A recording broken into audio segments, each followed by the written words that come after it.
right, fellas, we are back once again. I know last episode looked a little bit shaky that we weren't coming back, but things have been happening in Dallas land. So, and I ain't talking basketball. So we got some stuff to address. Most specifically, the Schottenheimer hire. I think last time we talked, I was pretty shaky on it, but I am ready to do a complete 180, more or less, on his hiring. But Rudy, we have talked a little bit off camera about Schottenheimer being the head coach here, and I think you are still not as either impressed by the name or I don't know. You didn't sound too positive. So I want to hear your thoughts first, and you let me know why this still is uninspiring, or just why the negativity, if I have that correctly. Yeah, because I mean, Brian Schottenheimer's still the same Brian Schottenheimer he was 2 weeks ago, 2 months ago. It's still him. He hadn't done anything to inspire too much hope. But I will say, the staff that has been brought along, I think that's it's bringing me a little optimism. In particular, our OC that we're bringing in, Clayton Adams. He was with Arizona. I think that the reason I like that one in particular too, because Brian's going to be calling plays, so it's not Clayton's job to do that. Clayton Adams had a really good run game with a worse offensive line in Arizona. I think that if he can have success there, knowing what our offensive line was doing towards the end of the year last year, I feel like that sets us up for a lot of success in the run game, which in turn, of course, can assist in the pass game by assisting with loaded boxes and whatnot. I think that again, I'm just going to repeat myself again, but I do think the Clayton Adams thing does inspire some hope. But yeah, on Brian Schottenheimer, again, I like some of the words he says, but I've heard great orators, and a great orator doesn't make a great coach. So I would think it'd be disingenuous for myself to do a complete 180 this early on. Sure. So, I mean, you talked about inspiring hope, and you did mention the OC hire, and I think one thing you left out, well, you did bring it up, is that he was a good run guy for his own linemen. I think people describe him as making the O lineman dynamic, as in getting them on the move and making them not static, but pulling them, I believe, and getting them in space and using their body, their big frame, getting them momentum going and inertia and all that crap, and moving bodies out the way. And we saw the success with James Conner. Obviously, Kyler Murray as a running quarterback was pretty beneficial for him. They won't have that here, but I guess that hire also emphasizes Schottenheimer's points. And I have to ask you too, did you listen to any of his press conferences? Because I think a lot of people were very impressed not impressed, but were excited to hear his offensive philosophy and how it differs from Mike McCarthy. And I think that was one of our biggest gripes, was Mike McCarthy's offense was stale or static, or didn't didn't focus enough on the run, other stuff. And it wasn't innovative. And I think we actually described it as stubborn. Mike McCarthy was in his ways, and Schottenheimer seems the exact opposite of that, is that he was studying film and looking ways to, when he was back in Seattle, when he was actually calling plays, was how do I compete with San Fran, with McVay? How do I get, to get the challenge with these guys? So I laid a couple things out for you. Are you still more like I still need to see something happen before I can't be won over by words? And I think that'd be a fair assessment too. Well, I will. So as far as I didn't listen to any of the press conferences in full. Mm-hmm. I heard a clip here and there, but the clips that most media people choose, it's more clickbaity and stuff like that. So to be fair, all right, let me stop you right there, because I'm pretty sure all the clips you did here were not from Schottenheimer, probably from the Jones boys. So yeah, that, and I mean, and the other ones that they were using where Brian was actually talking was more about his dad and legacy and stuff like that. But I will say this: I think that we talked about direction, and we talked about like how the Cowboys, and you just mentioned it with Mike McCarthy. It didn't feel like there was a real direction.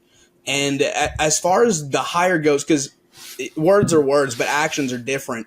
I know you like to run, okay, but are you going to bring in an OC that's going to benefit you in that to take you to another level? And I think he did that, or the Cowboys did, or he did, whatever, whoever you want to give credit to. So I will say, I think it's a very it's almost unusual that we have a genuine direction, but I like to see that. And I like that it's the run game because, like, I love Dak. I think he's extremely talented, but having a good run game is only going to help him. I think you and I have talked about it in the past. Like, some of our best like the 2014 Cowboys, 2016 Cowboys could run the hell out of the ball.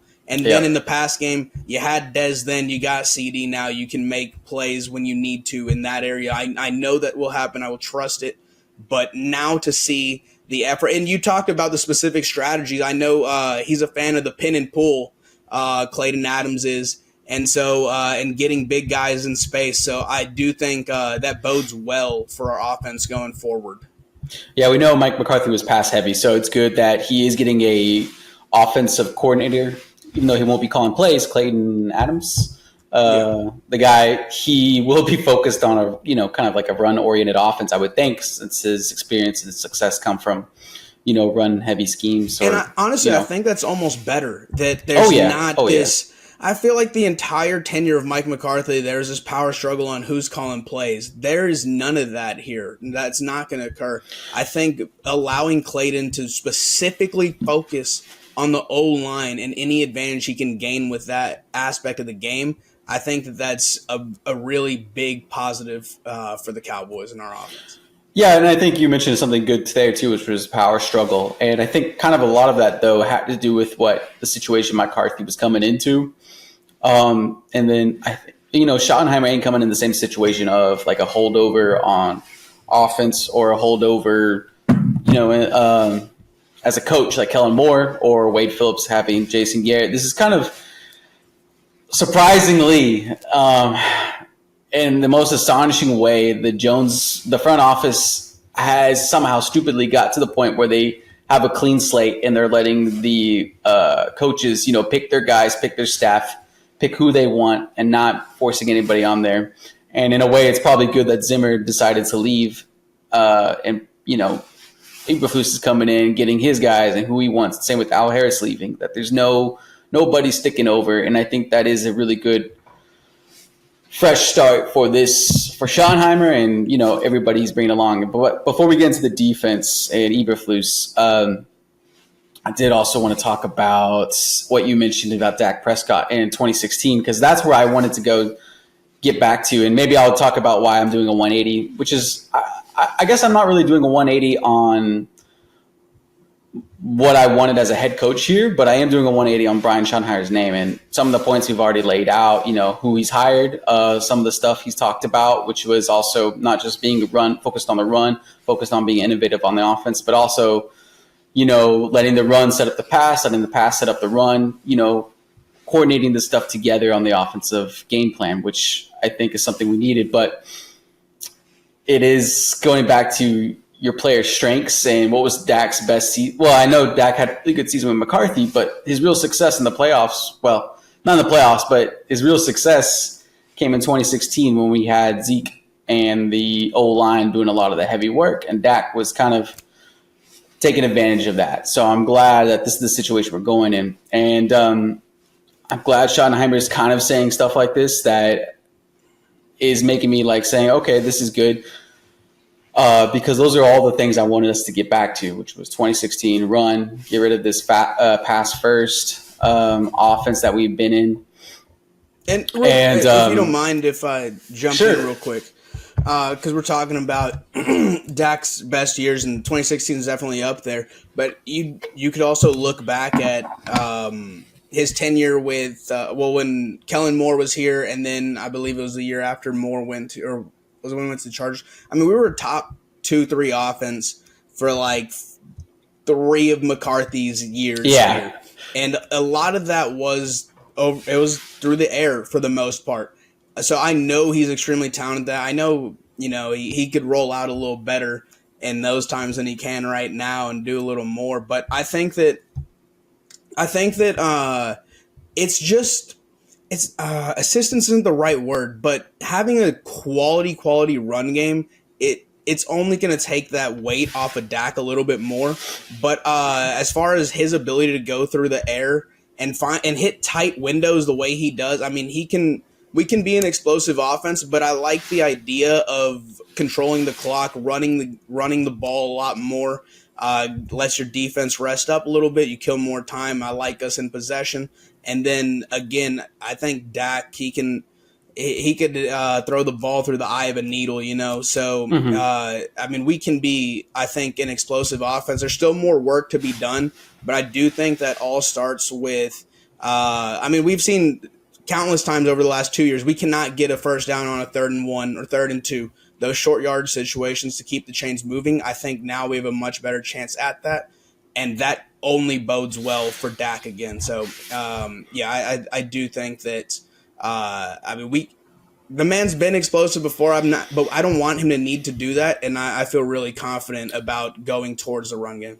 Yeah, I feel kind of ridiculous when I was saying that statement. 2016 was his best year when I think it was better under Kellen Moore, at least his passing stats, and I think he had even playoff success when he didn't have that Because I mean, 2016. he beat the Bucks in, was that Yeah, 19? he actually won a playoff game unlike in Yeah. 2016. But I guess maybe what I should have said was that there was the most promise was when he was in 2016 and he was just a rookie and whatnot. And yeah, you're right. We know he can do that stuff, but also it hasn't gotten us anywhere with the 4 years, 5 years under McCarthy. So maybe it is best to go and try to revisit that back in 2016. And I'm also glad that Schottenheimer has been here and see how the sausage is made in Dallas. I think that's kind of important. There's no learning curve, and there probably is.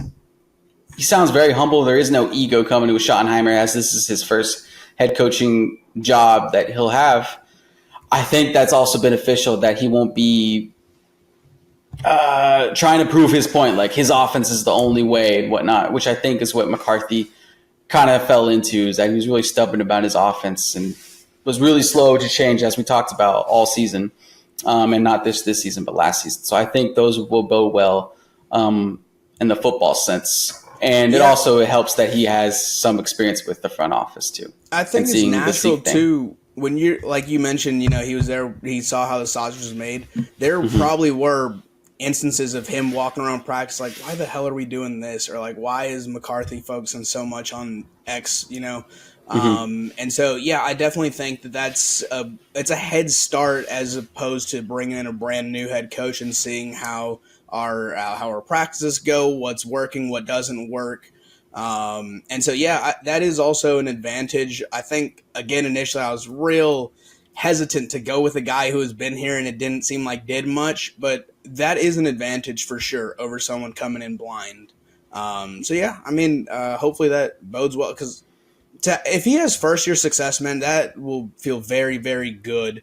As not just as a fan, but I know Dak and the team. I mean, they thought they were contenders when we were when what game was it that we lost? Was it the Bengals game? And Micah's like stunned and he's like, I can't Yeah. believe we're officially out of the playoffs or whatever. I mean, Hmm. our team feels like they deserve to be winners, and I'm not going to argue whether they should or shouldn't. But what I do mean by that is getting out of the gate fast is going to be paramount, I think, for this team to not just bring good morale, but to build that confidence within the team, within the organization, that we are still a quality team. So I do like that part Yeah, of he it. definitely seems like a player's coach too, because I think several players showed up to his press conference, and he has the backing of Dak Prescott, which I think is a very important, um, since he is an offensive head coach, Schottenheimer. So I'm glad that they are already gelling. And maybe say people would be like, it's better if they butt heads, but I don't think Dak operates well in that type of situation. And I don't really think. I think it's very only actually not just a Dak thing. I think it's a very rare situation where a quarterback or any player does well when they're challenged, especially in today's game of NFL football. I don't think that's really a realistic situation compared to what it used to be. Yeah. When coaches used to be hard asses and that would get the best out of a player. I don't think that exists really too much anymore. Yeah, I think right now. I'm sorry, just to add to Mhm. that, I think if you look around the league, I think about that Rams Lions trade. I felt like the second that, and not to say that. Well, I mean, look at the head coaches Stafford had. A lot of them were either defensive or like Jim Caldwell, but he gets to Sean McVay, and I think he felt comfortable, confident, and that did elevate his game. And I think Goff under Dan Campbell, I think Campbell's backed him, the team's backed him, the Mhm. coach has, and that improved his game too. Of course, They both ended up in better situations as far as OCs and the talent around them. But a part of their improvement themselves is that confidence. Like, we have your back, man. Like, don't be afraid. You can make a mistake, but in our system, I got your back, man. And I think today's quarterback thrives off confidence. In both those situations, I think those play callers and McVay with Stafford and Ben Johnson under Dan Campbell with Goff, those guys understand their quarterback and Martin Schott, and that it felt like that's why they were really successful. Those two teams, and Schottenheimer, I think, understands Dak. So let's move on to the defensive side of the ball real fast. Matt Eberflus is here. Zimmer has left. And it seems like Eberflus is hiring, well, he is hiring his guys. And by the sound of it, everyone is pretty happy with the position coaches they are getting in. And Eberflus, I know he kind of flamed out in Chicago, but his defenses were good. I think they led the NFL in takeaways, I believe, not this season, but last season. But he also got the job from his success as a defensive coordinator in Indianapolis. So, and they were a really good defense as well. The only hesitation I have is that his defense seemed to focus on like big defensive linemen, guys that could stop the run, and I think secondary play. We definitely don't have either of those things here in Dallas. We don't focus on. So I'm a little hesitant that they might have to learn, a new playbook and get some new guys in here for it to actually be successful. I'm curious about how much time that will take. Or is this guy Eberflus pretty flexible and he can learn to be kind of like Zimmer, which is why I like Zimmer so much, and adjust to his players. So interesting experiment that will be happening on the defensive side of the ball. I think we'll just have to wait and see how it plays out in free agency, in the draft, and maybe even the first couple of weeks before we can really judge. Yeah, I think the problem is that we have like a total of like 3 defensive players signed right now. We just don't know this roster, and so I'm hesitant on it just because, dude. I mean, we need the defensive line so bad. We've seen in the past what happens when we have defensive tackles who can't stop the run. We're always the running backs are first touched in the secondary or by an aging linebacker. Which, knowing how we sign players in free agency, it will be another. We'll find our next Eric Kendricks or old man linebacker. I'm definitely worried about the defensive side of the ball. And then you just mentioned that he likes a certain style or size of defensive tackle. I don't want this to be like Rod Marinelli, where he wants his Taco Charlton, or Dan Quinn goes ahead and takes name any long cornerback you Nashawn can. Wright. Yeah, Nashawn Wright, sure.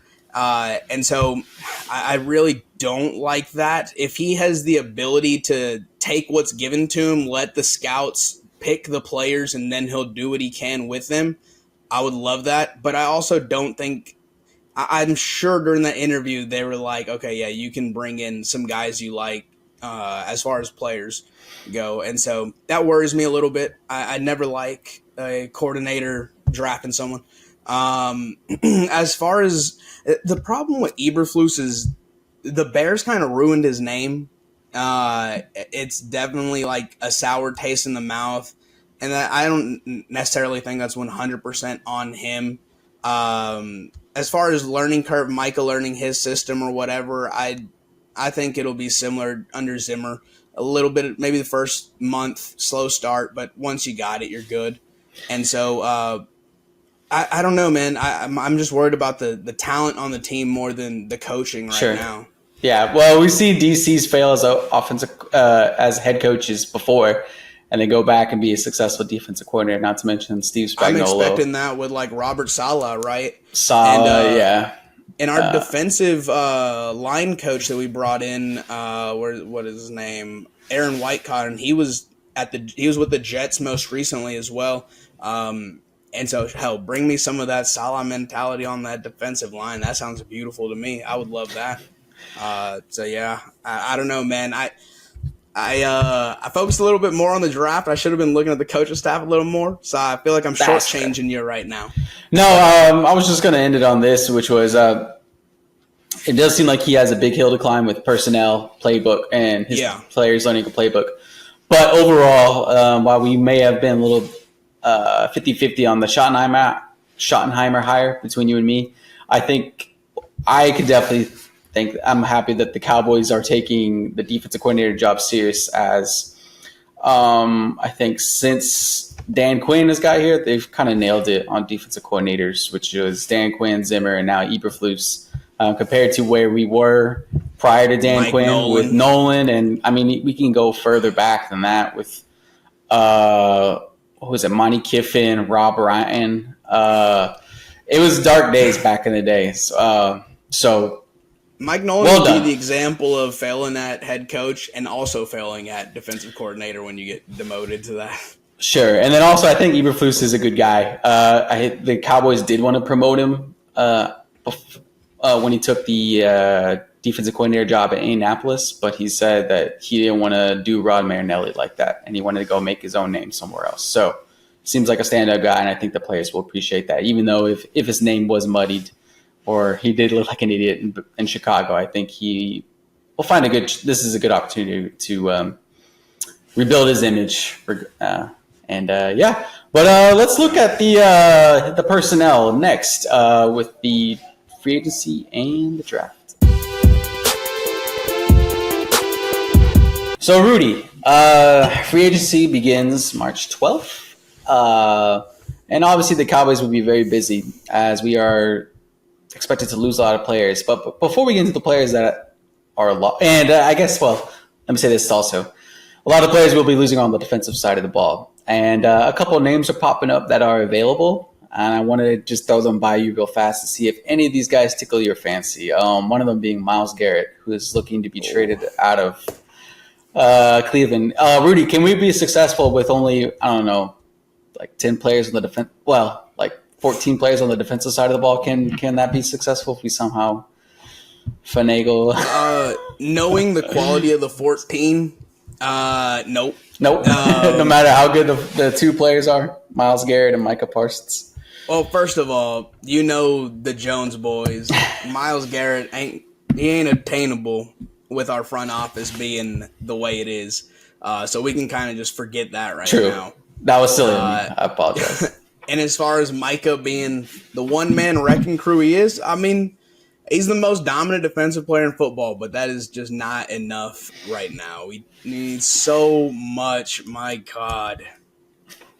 And another name that has just been floated out is Cooper Kupp. I know we talked about the Cowboys needing another playmaker out there. So does the 32-year-old Cooper Kupp with high salary demands and an injury history move anything for you? And will you tolerate anybody hyping up that signing? I will say, if he were on this roster, he'd be open all day knowing that you got CeeDee Lamb. Boy, I don't know. Well, yeah, you're probably right. When he's healthy, dude, I mean, when he's healthy for 4 games, bro. It'll be like Tyron Smith, but the receiver version.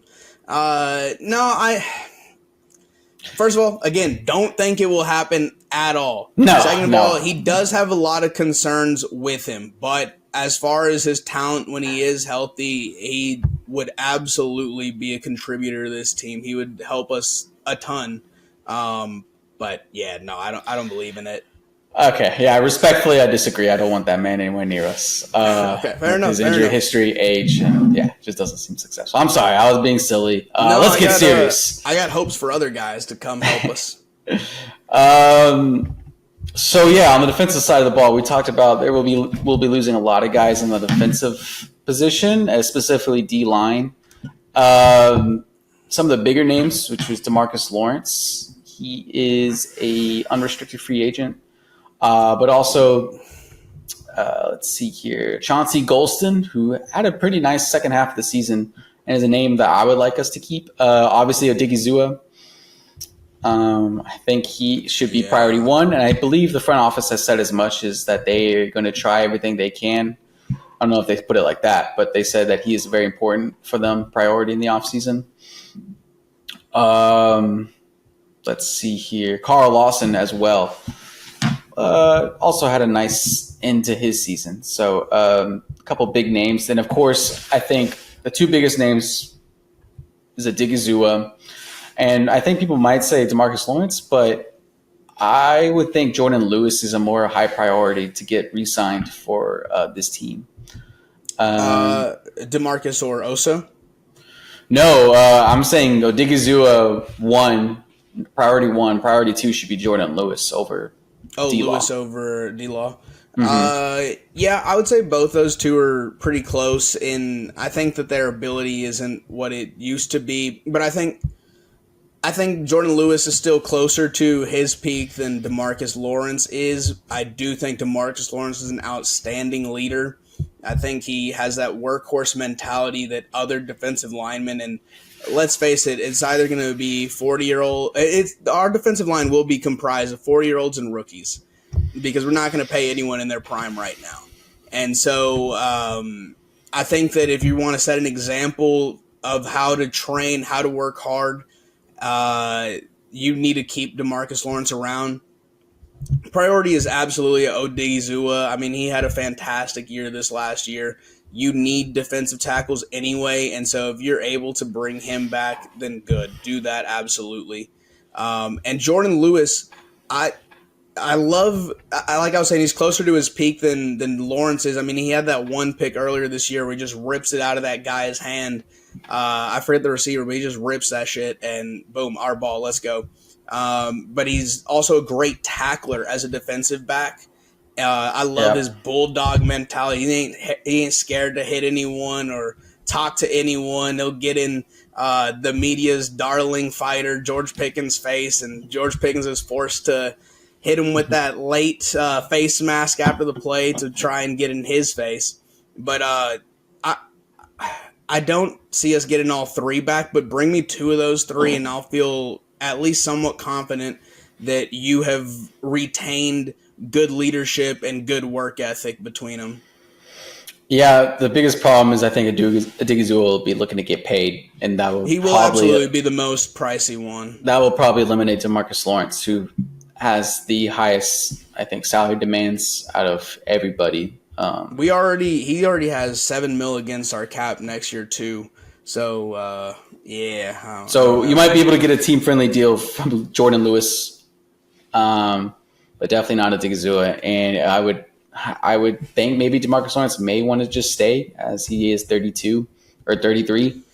But I know he's already taken a couple pay cuts, so maybe he might want to go out there and test free agency and see if he can get one more payday before he retires. I think that this kind of applies to Carl Lawson too. I did mention I kind of like the way he played towards the end of the season, but I think he'll be looking for another contract, and I don't see if Odigizua is priority one. I think you're gonna have to cut, the hope that you can sign some of these other guys. I think with Carl Lawson in particular, I would imagine, of course, that he's going to go for as much as he can and for multiple years, being that he's 29 or 30 now? 30. 30. So, yeah, of course he's going to try to get multiple years out of a deal. I don't know how likely that is because while he did finish the year fine, I don't think there's a big demand for him right now. And so I could definitely see Lawson and Odigizua coming back, and if we're able to get the numbers right for Jordan Lewis, then yeah, bring him back. The D-Law one is definitely going to be the hardest out of all of them. And again, you have $7 million against the dead cap next year. So, Full disclosure, I might be getting these names mixed up between Carl Lawson and Chauncey Golston. I think Chauncey played better, but I think Chauncey's going to demand more money. He's younger and yes, he's younger and he had a few good games actually. But I think it'll be more money. I don't think it'll be a 1-year deal either, and so that's going to go against the Jones signing habits, and so that's why I think Lawson will be more likely. Yeah, I was going to say, I'm not sure how it works, but franchise tag? No. We're not going to pay him that much. The average of the top 5 at the defensive end position for Golston, that's not worth it. Good point. I like him, but... Linebackers, I think the only notable names is Eric Kendricks and Nick Vigil. You talked about Eric Kendricks on the last segment. I think he is replaceable. He was very important to start the season, helping the other guys learn Mike Zimmer's offense, getting the play calls right and whatnot. But that was for Mike Zimmer. With Eberflus in now, I expect us to go find an Eberflus old veteran guy who knows his play, knows his schemes, and knows how to get the guys in the right position. And that's probably it's a good reason why to let Kendricks walk, because it's no longer his system, and also find a replacement for Kendricks that is that archetype, I guess. I think that the same kind of applies to Nick Vigil, as he was familiar with Zimmer. But ultimately, I think he's kind of long in the tooth as well, and not really a priority in my opinion to get re-signed. Yeah, and I mean, going to Eric Kendricks, while I think he was perfectly fine in the run game, he was awful in the passing game as well. He definitely had his limitations, especially. He might have known the system and maybe known where he was supposed to be, but he wasn't always there. He couldn't physically do it. But we do see the importance of it, because he couldn't cover to save, cover fast guys or play well in the passing game. But that dude took snaps from who's the guy that our former guy used to always hate, the linebacker. What's his name? That wasn't enough information for me. Marquise Bell? No. He's more safety. He's a safety. I feel like I should know. Okay. Well, if you can look it up real quick. Yeah. If you can look it up real quick, it's important that you have a guy who knows to play, even if he is old and isn't as athletic as the young guy. Damone Clark, yeah. He at least knew where to be and be in the right position, and could at least recognize and fire off quickly, or as quick as he could. But that is more important than having athletic ability and not knowing where you're supposed to be and not knowing play calls or not what you're seeing. So there is importance to it. Yeah, well, and you know what? I think, man, I don't know how great of a teacher Eberflus is. You might know better than I do. But I'd rather go with the more athletic younger player and try to train them up on the system than going with old man and trust that he can still, like, his body will hold up. Because I've seen depleted old men play on our offense and defense side of the ball, and it never works. Never, ever works. It does. Well, I disagree, because I think Kendrick's experiment worked. Previous to that, when Dan Quinn came in, it was J-Ron Curse. He was the guy who knew Dan Quinn's system. He came in, and we saw it. It worked for a year. So it is just like a year temporary, I guess, rental is a way to call it. But it is not like a long fix, but it's just there to get the players used to the new system that's coming in. J-Ron Curse is 30 years old right now, and the year you're referring to is 3 years ago at the age of 27. But he was good that first year, wasn't he? Okay, but what I'm saying is don't bring me a 34-year-old. And that's J-Ron Curse is not an example of that, because he was 27 that year. And he wasn't in charge of teaching the scheme. Like he was a tackling safety. I don't think he was really like the Eric Kendricks type. I mean, he had the green dot, so he was the guy calling the plays and whatnot. That's fair. I don't know. The guy was just a liability in the pass game. He was murdering me half the time. If you thought he was a liability in the pass game, that boy Damone Clark was a liability. Pass game, run game, special teams, that man was a liability no matter where, and he's young and athletic like the guy you want. I think there's a lot worse things you could do with the guy who's athletic and doesn't know how to learn. All right, that's fair. Finally, let's look at the defense or the DB position. We already talked on Lewis, but a couple other noticeable names are the safety position: Wanye Thomas, Marquise Bell, Israel Mukwamu. I think important role players, but I wouldn't be too sad to see any of them go. I would like to keep Marquise Bell. Well, actually, you know what? Wanye Thomas, I don't know. All those guys are kind of a mix. And if they are able to stay, and you might have some flexibility on a couple of them because I think they are restricted. Wanye Thomas and Marquise Bell. I would like to see them stay, but, it is what it is. And it's not like something I'm going to pound the desk for. But I think they all have their benefits, but they're also...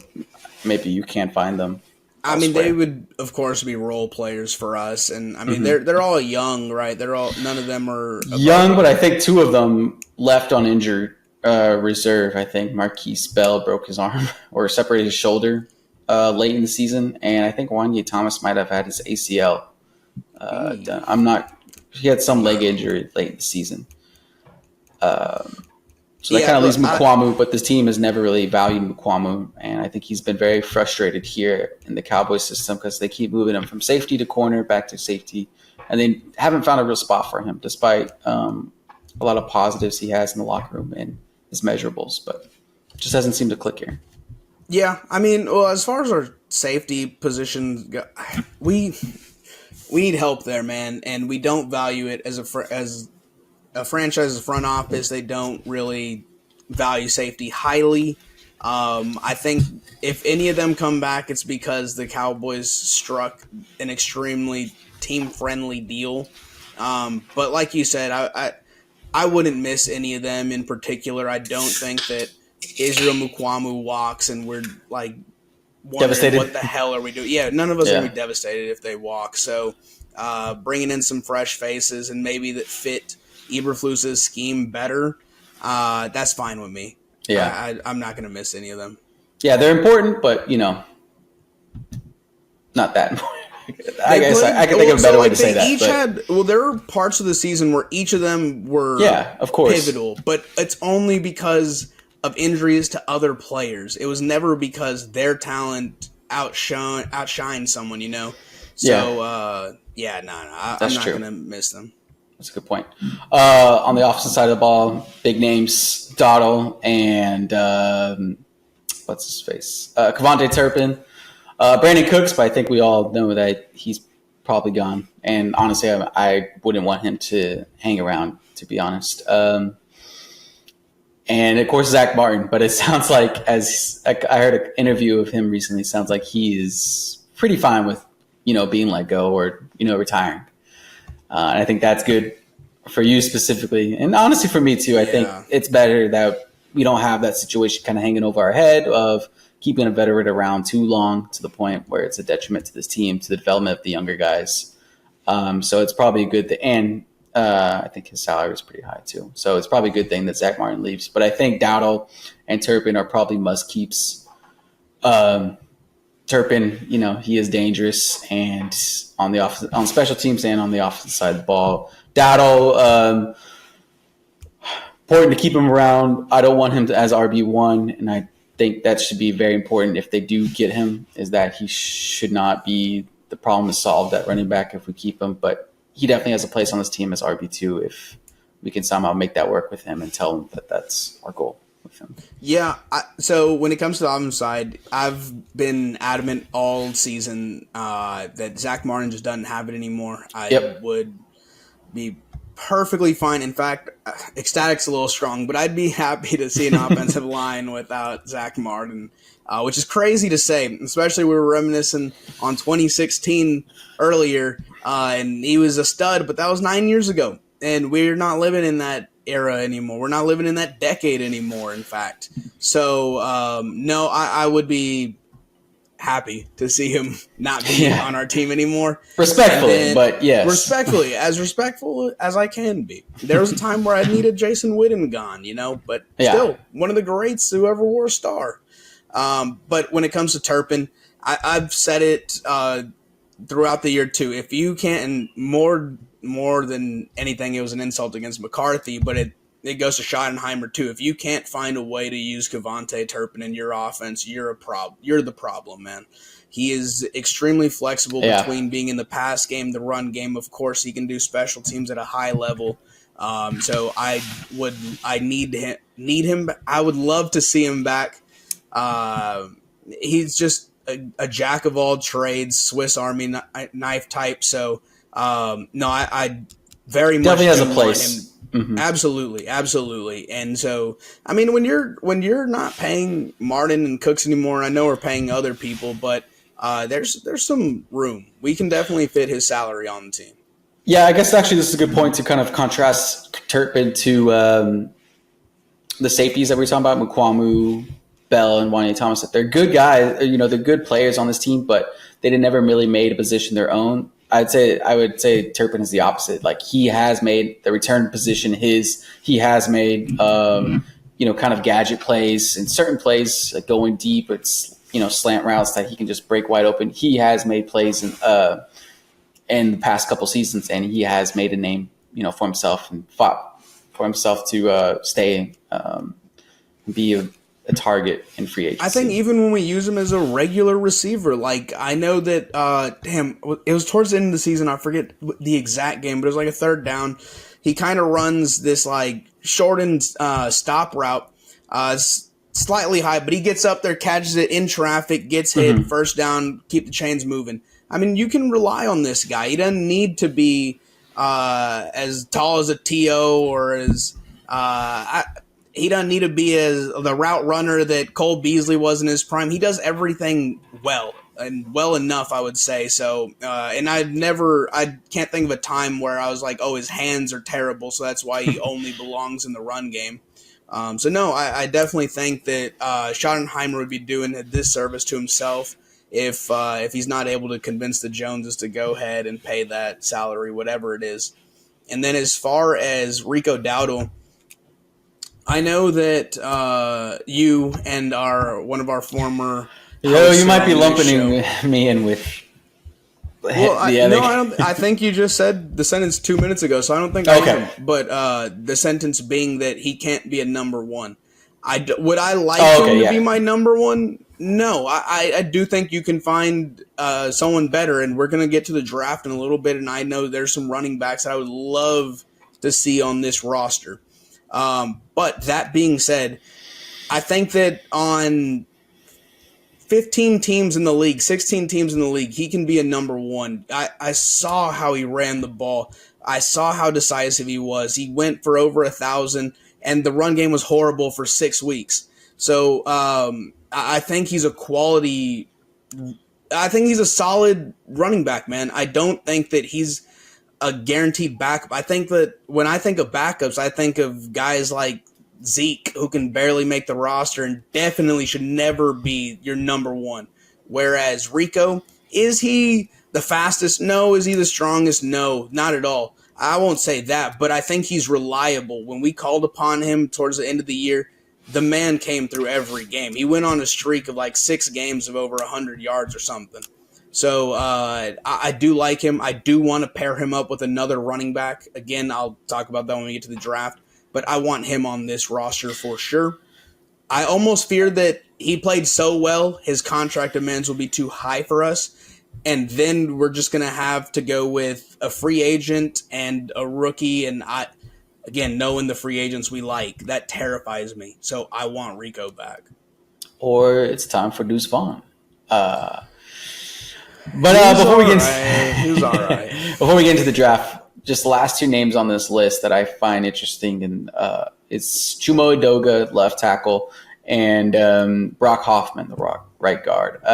Brock Hoffman is a restricted free agent, but Edoga is unrestricted. I think Hoffman's pretty important to keep, and I think Edoga is pretty important too. Not sure what the old line free agency is, and can you find another Edoga? But that man was pretty important whenever Guyton kind of got a little loopy, and Edoga came in relief and put in a solid job when Edoga wasn't hurt, or when Terrence Steele kind of went down. Edoga was there to help us, or any type of injuries that were sustained on the line. Edoga could put in a shift. And then Hoffman too. How we kind of been talking about these entire free agents positions. He kind of did make a name for himself make a position his towards the end of the season. And I know he was considered a center to start the season before BB took the job from him. So there is a lot of stuff to like about both of those guys. I also think when BB went down, didn't we move Hoffman to center? Didn't he play center? Yeah, because he was the original starting center before BB won it in training camp. I love that flexibility, man. And Bass. Yeah, I think it was Hoffman at center and Bass was on the right guard position when Martin left. So I think Hoffman showed enough to absolutely have a spot on this team. He may have shown too much knowing. Again, I keep going back to the front office, but they have numbers in their head that they're going to go to, and then they set the limit. They're not going to go above that. But I think Hoffman absolutely needs to have a star on his helmet next season. I loved the tenacity that he was bringing, and then having flexibility it's a high importance to me because someone will go down. We don't know who. I'm not praying someone goes down, but it will occur. Someone always goes down. And you need to have players who can switch inside or be a guard or can also be a tackle, whatever you need. And so, I really think Hoffman would be my priority between those two. But Guyton is a walking yellow flag. The man just draws penalties by breathing. And so having a Dogue on the roster as well, I think that that's someone that you can call upon, and he will do his job. Is he great? No, he's all right, But hey, for a backup, being all right's good, actually. Like I don't need you to just do your job, do it right, And so if we're able to bring them both, again, I would love that. That would be great to me. So let's now look at the draft. I think we're hoping that maybe free agency, we are able to fill some holes on the defensive side of the ball, but we'll dedicate most of the draft to the offensive side of the ball, just because of the names that are going in the draft, the amount of, I guess, offensive players that will be available. And you also know that pretty hot thing right now is that you can find value at the running back position almost anywhere in the draft. So there's a lot of, I guess, reasons that point to why we can, rebuild his offense or, find a playmaker in the draft. Obviously, we're not going to be, draft towards needs. Always, I think we wanted to get the best player available. But Rudy, I am going to turn it over to you now because you have done a little research and got some names that excite you. So, feel free to let me know. Yeah, absolutely. So what I did was I looked at like 10 mock drafts. And the reason I did that is I wanted to see some kind of average of who's going to be available when we come up to draft.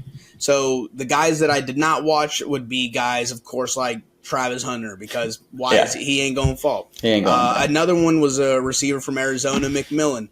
He's projected like top 8 at the latest on like every mock. So there's no sense in getting hopes up, Yeah. As far as wide receivers go, in that area, there was a guy who I think if you pair him up with CeeDee Lamb and our run game is what I expect it to be, he is an absolute improvement and difference maker on the offense, and that's Luther Burden III. When I watched him, what I saw was someone who's flexible as far as he can join in on that run game too. He can hit that jet sweep. He's shifty and he's difficult to bring down. He's got solid speed. I would say I forgot the 40 numbers. I don't. His 40 number wasn't impressive, but you watch him on the field and he's outrunning some folks. So he's quick and he's twitchy. Like I said, he's tough to bring down because he's strong, but he also can hit a quick little sidestep and now you're gone. You're in the past. You're in my rear. And he can absolutely create space himself. So, and I also went ahead and watched Emeka Egbuka. And when I saw Egbuka, the thing that he can make space for himself. He's a quality wide receiver. He will be taken in the first round. But the thing that I liked about Burden more was that there were plays Egbuka would body catch. And it wasn't all the time. When he used his hands, he looked like he had good, strong hands, and maybe he can transition better. But it almost seemed lazy in the sense that he's open, he knows he's open, and then he does a little cutesy catch. He does a little cutesy one of these.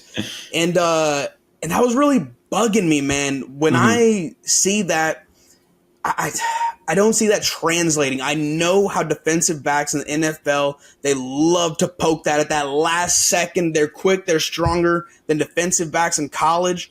And I think that some of those cutesy, let the ball come to you instead of running at it to go to the ball, those don't work out. And so he could be a good receiver, man. But I think Luther Burden, to me, the way he attacks the ball in the air. Oh, one thing that I really, really love. When the ball is in the air, this man can flip on a dime and shift to it. His quarterback wasn't great. The quarterback would kind of throw it in the area, and Luther would just completely shift his entire body, flip 180. Think that touchdown in Carolina where CeeDee Lamb has to shift his body to the outside because Cooper rushed through it that way, and then he gets it, That's the kind of play that Luther Burden makes. And so my first round pick, if it's up to me, it's Luther Burden. I think that you're not going to find a receiver of that quality, of that caliber later on. I think that we need a running back. I want a running back. And I think that if you look at the second round... Before you get to the running backs, I do want to ask you a question. Go ahead. From the wide receivers, was there any other names that you had? I also watched Trey Harris. He's expected to be late first round, early second. Okay. I didn't see it, man. I didn't see it. He is tall. He's a little thin. I did not see it with him. He was very productive at Ole Miss. But there wasn't a lot of his catches I saw. It would be like a stop route, and the defense is playing cover 3, and so they're 10 yards away. Right. I didn't see a lot of him creating his own separation like I did with Ibuka and with Luther Burden. Some of that, of course, has to do with the offensive system that they're running. But what I saw was that regardless of your quarterback situation, the Burden and Ibuka can make the plays, and I think that Trey Harris needed some more help on there. Gotcha. And there were probably some more receivers. I just didn't have the most time, so I could do a little more scouting. But yeah, I think that those two are different levels compared to wide receivers you can get later. Yeah, and I think these aren't like too big of a reach. Like how you mentioned, McMillan probably ain't falling. Travis Hunter definitely ain't falling as a wide receiver that far. So these are probably realistic options. I think some people might say, what about Genty? I think there might be too much hype around him now. And I mean, obviously all season that dude was building hype that I'm not sure he'll fall to 12. And I think perhaps is why you're saying get a wide receiver in the first round and the second round, go get you a running back. Well, so the reason I say that is because I think that Genty and the available receivers in the second round are... Like, of course, Genty's the best running back in the draft. There's no doubt about that. I think that combination is not as good as taking the best available wide receiver there and then pairing him with some of the running backs that I'm going to talk about in a second.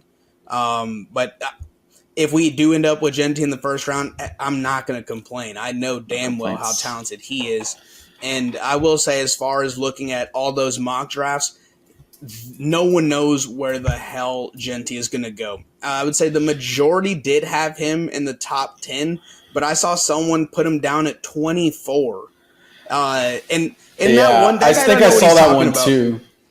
And a wild thing would be is like if you could somehow trade back and get Genty, around like 18, 19, 20 as a Cowboy, man, that would be insane. I just don't think that's realistic. I don't think so. I think that guy might have been trying to play out scenarios. Was there any other position that you saw when you were looking through those mock drafts that the Cowboys took in the first round? Yes, so a lot of the majority, if it wasn't, well, you know what, I didn't. There's maybe one that had us go in receiver. More often than not, it was defensive tackle with Mason Graham. I saw Walter Nolan there too. Okay. I watched some of their tape. I'm gonna be honest, man. It's defensive tackle tape. Like they were quality. I think Walter Jones seemed like longer, more athletic. I think he had a few clips where he was also on the end. And Mason Graham, he was a bull rusher. He seemed shorter, squattier, but the guy would just absolutely maul the centers and guards in front of him, which was very impressive. There was a play against USC where he threw the hell out of the offensive lineman out of his way. So it was talent. He is talented. They're both impressive. But the honest truth is, man, I don't know defensive tackles like that. Sure. I feel like there are probably, if I had looked at more, there could have been some that I think were like, oh yeah, he's killing it. But I don't know offensive linemen like that. I can tell when I'm watching a receiver, okay, that corner's trash, or that corner actually did make a good play, but the receiver's just better. Offensive line play, I don't know 100%. And so as far as seeing a defensive tackle bull rush a center, that center could be trash. And so I am not as strongly opinionated in that position, so I don't want to say we need this, because it's not my specialty. Yeah, I think Mason Graham was the consensus like best defensive tackle, and it's not even close. And I don't think he would fall that far to 12. It would be interesting if he did, because I think DT is an absolute need for this. It is. It's an absolute need, 100%. It is. Yeah, for us. And if we could get somebody of his quality on this team, that would be important. Walter Nolan, I haven't heard too much talk about him. Of course, I did look at this about a month ago, so maybe things have changed. I'm not sure what he's been doing. Have he's built any hype since then? Was he looked like a round one guy? Walter Nolan, he was in the first round in pretty much every mock draft. But I will say he went past us in about half of them, and the other maybe half, a late first rounder. It was super split with him as well. I think the problem is that a lot of these people doing mock drafts don't know when to go with need and when to go with best player available. Sure. And so they're inconsistent with that. And so you would have him going before us and you would have him going behind us in the majority. And so then I just put it, in the middle.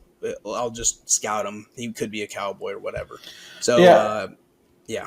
I know we talk about, get the best player available, but I kind of think it's very important you get one of those three positions, which is wide receiver, running back, or, defensive tackle. I have seen a couple of mock drafts that have gone either safety because of the talent that would be available at 12, and I've seen offensive tackle. I think I'm not sure what his name is. Simmons at Ohio State. Yeah. But the biggest red flag for me on him is that he has injury history, and I think it has something to do with his knee. And, man, I just feel like no matter how good he is, I don't think I want to be shopping in that bin at all. I don't care if he – and I just think, look, we have Guyton. We have a decent O-line if we, keep at least one of those guys on free agency. And I just think it's way too risky, and it's not worth the upside of going after a tackle. Safety, I mean, maybe I could be swayed, but I would really have to know what you're doing in the second and third rounds. I don't think we have a pick in the third round, but I think we have enough picks in the fourth to maybe move up. But I would really have to know what you're doing to address needs in the second and third if you go for one of the playmakers at safety. Yeah, as far as those two positions, so I would like to listen to other people who watch film, watch tape, who have the all 22 and see more than what I'm able to see. So, for example, I'll listen to Brian Broaddus, Vach Lombardi, Jeff Kavanaugh, and Vach and Broaddus are really high on Simmons. And I remember Broaddus actually said something along the lines of, I never ever like injury history guys. I never do. But if I'm taking one, it's Simmons. Like, Simmons is that good.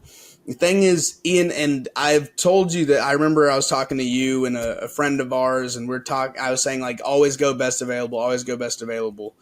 I think that we have so many deep needs. Yeah. If the best available person is an offensive lineman, I think you then go your second best available and go with someone else. Oh, wow. Okay. Because I've shifted in that way because I do think that our offensive line is pretty dang good. And I think that the larger impact would be wide receiver, running back, defensive line. And because of that, actually, and I should scout the linemen a little bit more. I didn't look up their film. I looked up wide receiver, defensive tackle, running back. Well, let's also take this into account too, is that you just hired a kind of like an O-line guru as your OC, and I would think you're already trying. that guy could probably maximize anything that you have on the O line. So why would you need to invest in? As you said, this guy may be the best available, but he has a pretty big asterisk going along with him and the Simmons guy out of Ohio State. So I think it's an interesting point, interesting talking point. But I mean, I just don't like that risk at all. Go get you a guy who he can contribute. Another interesting thing I heard too is like needs, as I've said over and over again, D-line, wide receiver, running back. But some things that you could get better at obviously are the O-line position, linebacker position, and anybody in the secondary. So you're absolutely right when you say we have a lot of improvements that we need to make on this team. I do want to hear your running backs though that can go in the second round, because I think go get Genty, but if somehow for some reason you think, let me get a wide receiver the first round, and there's a lot of talent I can get in the second round of the running back position, I'm kind of open to that plan, especially since it addresses the needs that we need on this team. So what are the running backs you got marked? Absolutely. So the second round running backs that I went ahead and watched, I watched Amarian Hampton from UNC. I watched Caleb Johnson from Iowa. And then the two Ohio State running backs, Travion Henderson and Quinshon Judkins. And my rankings go as this: Travion Henderson, number 1. Amarian Hampton, number 2. A gap, Caleb Johnson. And then a larger gap, Quinshon Judkins. You know what? The larger gap was a little strong. There's a tiny gap. Judkins and Johnson are definitely behind the other two, though. And the reason being is that Travion Henderson, I almost jumped out of my seat watching some of his tape. Mm-hmm. I think that I'll say that this is why I want to go receiver 1, running back 2, because I think Henderson is closer to Genty than any receiver is in the second round or below, as close to Burden. I think Burden is way above, and then Henderson is not that far behind. Watching him, the guy is explosive, and he's so fast. I think his vision is very good. The one hesitation I have, and I give credit to Hampton for this over Henderson, the holes were so big in Ohio State, I don't know what it looks like if Henderson was at UNC. I do think he's still elite in that position, and that's why, of course, have him even over his teammate Quinshon Judkins. But okay, that may work against him too, because he's always fresh, because they're splitting carries But no. But watching him play, what he could control, the only thing he could do when he was on the field, the man he's not afraid of there was one play where the highlight, it's like Will Howard. I'm like, why are they showing Will Howard? I watched the replay again. It's because on the sweep, Henderson is lead blocking and mashes into someone. Like, no fear. Just goes straight up and rams him. And then they also show him pass blocking, and his pass blocking was great. So he can do everything at a high level. He was in the pass game, catching passes on screens in open field. No one can catch him. No one can touch him. And if they get near him, he will hit them. And so I think Henderson was so impressive to watch. If you are able to pull off a Burden Henderson first 2-round draft, your offense is immensely improved. Genuinely. And then when it came to Amarian Hampton, Vach had thrown out a few second round running backs, and I heard their names, wrote it down, and immediately watched their tape. And I was like, dude, I really love Hampton. Hampton is very patient. He reminds me of Le'Veon Bell, the way that when he approaches the O-line, he'll do like a little hop or a little step and then goes and then hits the hole. So he's very deliberate with his movement, his actions. He'll create a 10-yard or 15-yard run out of something that should have been 4 or 5. The offensive line wasn't bad. There would eventually be a hole opening up, but it was nowhere near like Ohio State. Amarian Hampton was genuinely, to me, he's a cerebral running back. He's fast. He's not a speedster. He's not as fast as Henderson, but he's not slow either. I mean, like average. It's calling someone an average speed running back sounds almost like an insult, but No, I know what you mean though by that. Yeah. And he's quick when he makes his cuts. And then the thing that I liked was his balance too. That he would get bumped and hit and pushed and shoved, and he's still moving. And Caleb Johnson, he had good balance too, but he seemed to stumble for 3 extra steps where Hampton recovered his balance very quickly off those broken tackles. And so, and going back to the Vach thing, so then I go back and continue the video, and Vach described him as damn it. Why am I blanking right now? DeMarco Murray. DeMarco Murray. Mm-hmm. And it hit, and then I was like, yeah, he really did. He really did look like DeMarco Murray. And so, I mean, if you're able to bring in DeMarco Murray 2.0, pair him with Rico his first year, and then you also got an amazing wide receiver, I think that's beautiful, man. I would love either Hampton or Henderson. Yeah, you know me. Actually, I don't know if I told you this, but I do like players that are a lot more like cerebral, and I've learned how to accommodate or complement their lack of speed or just like natural born gifts that not every player has, which is, breakaway speed. If you can somehow make a career out of just being like, being able to see the field and see the holes opening up or make holes happen or hesitation and find ways. I really like that type of player. So I will need to look into both of those guys, not just definitely do Hampton, but also Caleb Johnson. And you can obviously look at the other 2 running backs too, Johnson and Judkins. I don't think there's anything wrong with them. I just think that Henderson and Hampton stood out. Johnson, he's quick, he's fast, he's faster than Hampton, I will say. The holes at Iowa in the Big 12, I mean, they were in the Big 10. There were some big holes for him too, man, and he wouldn't get touched until 10 yards down the field. Like I said, I think Hampton had better recovery after he was knocked a bit. But Johnson, I mean, he was good, man. He's a talented guy, but yeah, I think he's behind those 2. And Judkins is definitely a tough running back. If you're solely looking for just those 3rd and 1s, I don't think you can do too bad with Judkins. But I do think the others have a little bit more. Gotcha. Yeah. And Judkins was in the pass game too. Like, he's not just Marion Barber. He's more than that too. These are 2nd round running backs. They are quality. But yeah, my preference is absolutely Henderson and Hampton.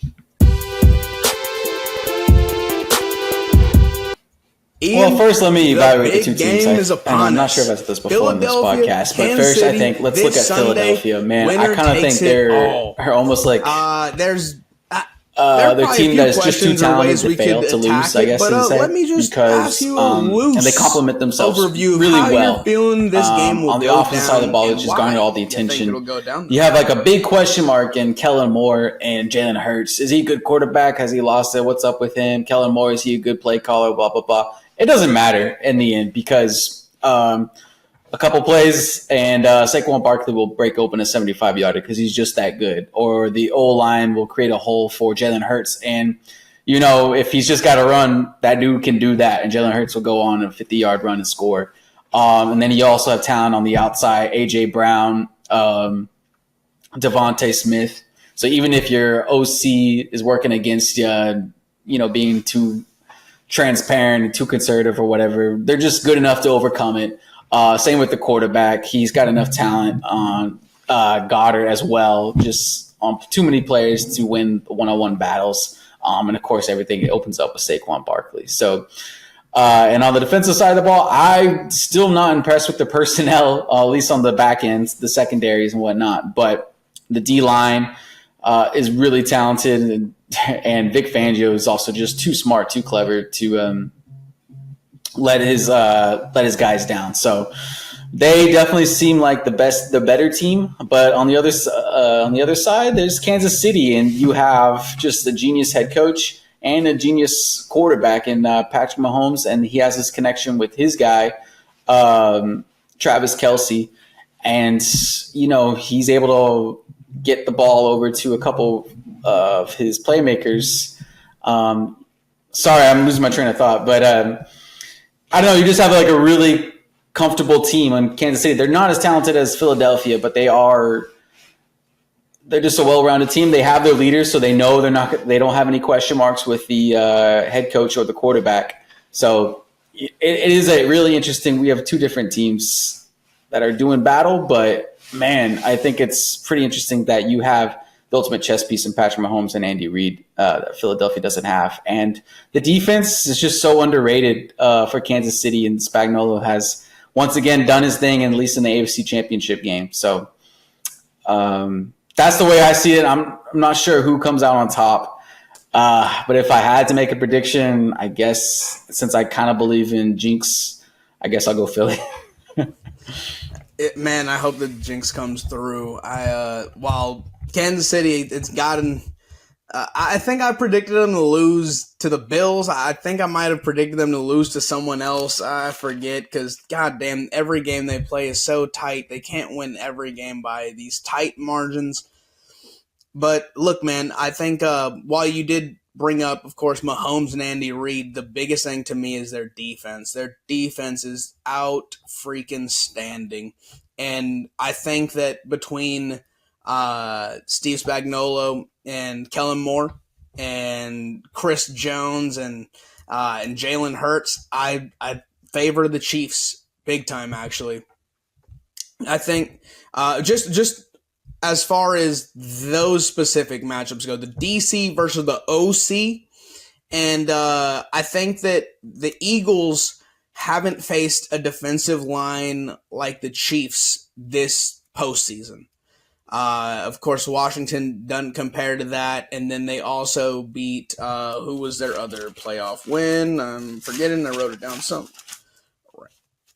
Yeah, I don't think either of those defensive lines compared to Chris Jones and Karlaftis, and name whoever you want. I also think the Chiefs linebackers are pretty dang solid and consistent compared to, again, Washington and Green Bay is an okay defense, man. They have a good secondary, I would say, especially with Xavier McKinney. But the Eagles weren't winning because of Jalen Hurts' arm. They win because of Saquon Barkley's legs and the offensive line. And so I think the biggest matchup in the entire game is O-line versus D-line. And I like the Chiefs there. That being said, the Philadelphia Eagles are so strapped with weapons. When you look at A.J. Brown, Devontae Smith, they use Goddard well. They will throw it to Graham Calcaterra here and there, and you can never forget about Saquon. It's fascinating to me, these matchups. It really feels like the unstoppable force versus the immovable objects in this instance. I think let's look at the other way, Chiefs offense, Eagles defense. You got Jalen Carter on defense, and you've got I like what Bond has done with Philadelphia. In fact, I hate him, and that's how I know he's good. Because any talented player wearing an eagle on the side of their helmet, I hate, because they're that damn good. And so Bond has made some outstanding plays. And again, I think Jalen Carter is. You can't overlook him and what he's able to do. So that's going to create problems in the run game as far as what Kareem Hunt and Pacheco can contribute to the cause. I think the Chiefs are here to me primarily because their defense. But this is the exact type of game where, and we saw it in the first round in particular, and it always happens in the playoffs. The Kelsey-Mahomes connection is, oh my God, it might be the most consistent thing in the NFL when it comes to clutch games. In life, it's death, taxes, and Mahomes to Kelsey. And so and the Eagles secondary was one of the worst secondaries I'd ever seen last year. It is improved with Cooper DeJean and with Quinyon Mitchell. But that being said, we talked about Andy Reid. We know Mahomes. We know the receivers they have and targets they have available. Having rookies as your opposition is the exact type of game where the Chiefs are going to fool you. You're going to have Worthy going ahead, jet sweep. All right, we'll do it this time, but the next time's a fake. Okay, now you have to move and shift because the last one worked. Okay, well, now that I know you're going to move and shift. I'm going to fake it, and then I'm going to hit a screen to Kelsey, and then there's also going to be the option to have a trailing guy. Now Kelsey's laterally. Like, I think they're geniuses with toying with the defense and with the secondary. And the Eagles secondary is young, and while very much improved, very inexperienced. And so I do give the advantage to the boys in red there. Yeah. No, I get you. Can the young and talented just beat just the kind of experience and the intelligence of the Chiefs? The young and talented of the Eagles, I mean, can beat the experience and intelligence of the Chiefs, because you're absolutely right. And I think one thing I didn't articulate too well is that the Chiefs also just play really good complementary football with, I think you're right too, that they let the defense kind of, or they're riding the defense to win the game, but also the defense knows like, hey, if we get a stop here, offense going to go win. So make sure we get a stop, or, just make sure our offense gets the ball back and they'll go out and win. And there's some confidence that you just have between like both sides of the ball on the Kansas City side. That's kind of hard to evaluate or quantify, but it's definitely there because we see all the close games that they won throughout the season. And then the Chiefs offense, like, it's crazy how they also have that confidence too. Like, we're going to go get this. Like the way they finished the Buffalo game with those 2 pass plays to get the first downs, man, that was so impressive to me because I've seen like basically 31 other teams fail at doing that and closing out games, and they just get it all wrong. And Chiefs just say, no, we're going to finish this game with these 2 perfect calls. I mean, there's that confidence, belief in Andy Reid. But, the ball went to Samaje Perine to close out the game, bro. So, like, if he can put, not to call him a scrub or anything, but like I guess a veteran player that just kind of joined the team, like his snap count there is pretty low. But if he can get him to get the game-winning like play, I mean, Sky Moore scored for them, 2 years ago, or won the game for them 2 years ago, bro. There's just that confidence and know-how that comes from the Chiefs. That will be, it's almost kind of like mythical that it's a tough way to win, and you have to like. I think it's true is that you have to be up like 2 scores in the last 4 minutes to actually believe you can win and think you can win. Otherwise, the Chiefs are just like, we're just going to go ahead and do what we do and get the W. So it's very interesting. On a narrative standpoint, are you at all annoyed by the Kansas City Chiefs? Because I'm very interested as to how people are trying to, at least around here, in Dallas, people are almost making the case that it makes more sense to root for Philly than Kansas City because of how annoying Kansas City is. And I'm just not sure where that's coming from because, like, boy, it doesn't matter. I mean, if Philadelphia could be in the Super Bowl or it could be 0-16, bro, or 0-17, I still hope that they lose no matter who they're playing. Like, it doesn't matter. I don't get that too much, why Kansas City's all super annoying all of a sudden. I think some of that comes from Kelsey and Swift. Jesus Christ! But Taylor really, Swift. like, are we that? I think that adds to it because there are old men and their daughters like, oh, is the Taylor Swift game on? Like, they're not asking about the Chiefs, and then the old man's like, it's football. Quit focusing on that part. Too sensitive. I think that they are too sensitive. I think that's actually preposterous. I wanted the Chiefs to lose in multiple games in the playoffs, but when it comes to the Philadelphia Eagles, there's no team I dislike more in the entire league. If the Eagles went 0-16 and we went 1-15, I would celebrate that. No, I wouldn't celebrate that, but I hate the Eagles is my point. That's my whole point.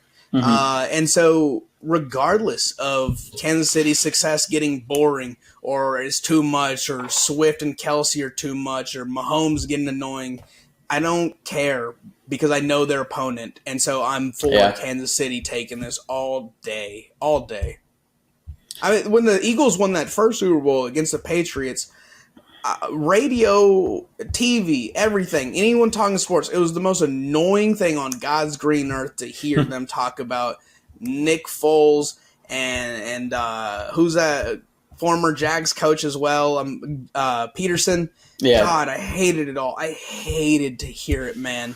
And hate is a bigger motivator to me than anything else. Spite, it motivates me. So, no, I don't want to see the team in green ever win anything. I don't care about any narrative against the Chiefs. I'm for them this game all day.